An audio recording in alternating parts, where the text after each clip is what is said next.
So এই যে broasted chicken 4 piece, মিরিন্ডার এই ফ্লেভারটা বাংলাদেশে আসলে পাওয়া যায় না, এটা খুবই মজা।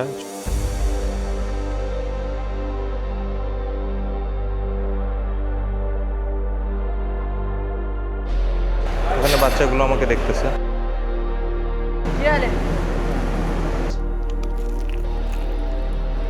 আসসালামু আলাইকুম সুপ্রিয় দর্শক, আমি মুহাইমিনুল হক আছি আপনার সাথে। আর বর্তমানে আমি আছি মসজিদে নববী মদিনার অভ্যন্তরে। এখন আসরের নামাজ আদায় করতে যাব এবং এখন আপনার টেম্পারেচার দেখছেন 44 ডিগ্রি সেলসিয়াস, প্রচণ্ড তাপমাত্রা। এবং আজকে এই যে আসরের নামাজ পড়া শেষ করে আমি যাব হচ্ছে এখানে খাবার খেতে, আলবাইক। আমি ব্রোস্টেড চিকেন অনেক বেশি পছন্দ করি। ঢাকাতে থাকলে সেটা হয় যে আমি কেএফসি, বিএফসি এবং অন্যান্য ধরনের খাবারগুলো খেতে থাকি। তো আমি আজকে যেটা করব যে মসজিদে নববী মদিনা থেকে নামাজটা শেষ করে আমি যাব হচ্ছে আলবাইক খেতে এবং সেটা রিভিউ করব যে আসলে সৌদি আরবিয়াতে আলবাইকটা কেন এত বিখ্যাত। বাংলাদেশের অনেক রেস্টুরেন্টগুলোতে দেখবেন এখন ইনজেক্টেড চিকেনগুলো কিন্তু শুরু করছে, যে এই ট্রেন্ডটা। আলবাইকেই ফার্স্টে যখন আমি সৌদি আরবিয়াতে আসতাম তখন আলবাইকে এই ট্রেন্ডটা আমি দেখতাম যে এটার মধ্যে মশলা এক কথায় যে ভেতরে ভালোভাবে ঢোকে। সো নামাজ আদায় করতে চাই এবং নামাজ আদায় করে ইনশাআল্লাহ বাদ বাকি হচ্ছে ব্লগিংটা আপনাদের সাথে কন্টিনিউ হবে। আলবাইক খাওয়ার চক্করে পড়ে অনেক হাঁটতে হচ্ছে, বাট এইখানটাতে এসে ভালোই লাগছে। দেখুন কত নিরিবিলি লাগছে এই জায়গাটা, বাট সব জায়গাটা তো আসলে এরকম না। শেষে বহুল প্রতীক্ষিত আলবাইকের সামনে চলে আসলাম। তো এখন যাবো দেখি আলবাইকের ভেতরে। যে সৌদিতে এত আসি কখনো আলবাইকের রিভিউটা করিনি এবং এটা নিয়ে দেখি প্রচুর হাইপ। রাফসানদা ছোট ভাই থেকে শুরু করে সবাই মোটামুটি আলবাইকের রিভিউ করে ফেলছে। যাক, আজকে একদমই লোকজন কম, অর্ডার দেওয়ার জন্য এখানে আসতেছি। তো এই যে এই লাইনটাতে দাঁড়িয়ে এখন অর্ডার দেবো। এত পরিমাণে ডিহাইড্রেশন আমার যে এটা টাচ করার সাথে সাথে আমার শক লাগলো। এখানে বাচ্চাগুলো আমাকে দেখতেছে।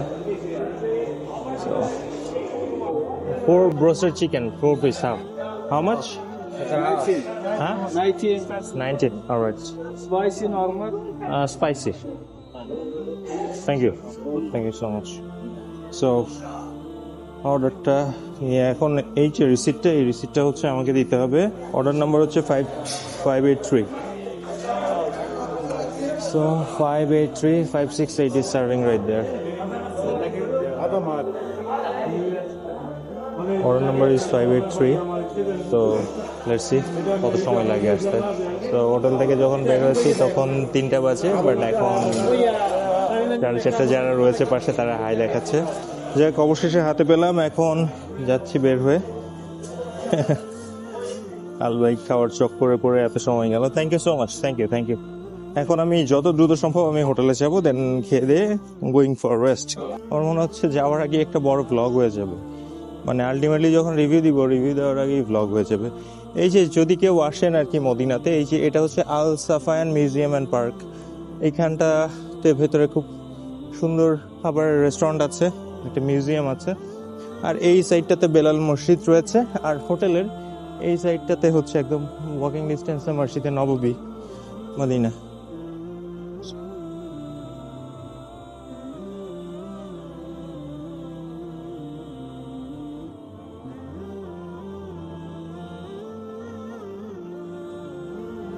তো যাই হোক, এখন হচ্ছে ব্রোস্টেড চিকেনটা আনবক্সিং হচ্ছে রুম থেকে, দেখাচ্ছি বাইরের ভিউ। এটা হচ্ছে মিরিন্ডা সাইট্রাস।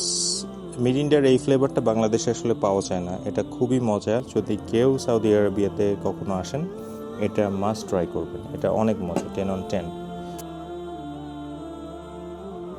সো এই যে ব্রোস্টেড চিকেন 4 পিস, হ্যাঁ, একদম একটা মুরগির অর্ধেকটা বলা যেতে পারে। সস অ্যান্ড হচ্ছে আপনার ওয়াশ অ্যান্ড ড্রাই।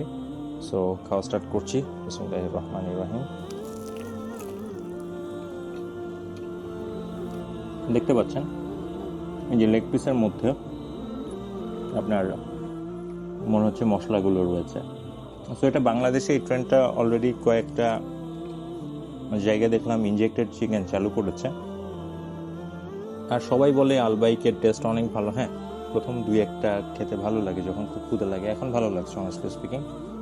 আলবাইক একটু ডিফারেন্ট টেস্ট এবং ভালো, ডেফিনেটলি ভালো। আর বাংলাদেশে যদি কেউ ব্রোস্টেড চিকেন খান, আমি বলবো যে বিএফসি হচ্ছে বেটার। বিএফসির ব্রোস্টেড চিকেনটা আসলে ভালো।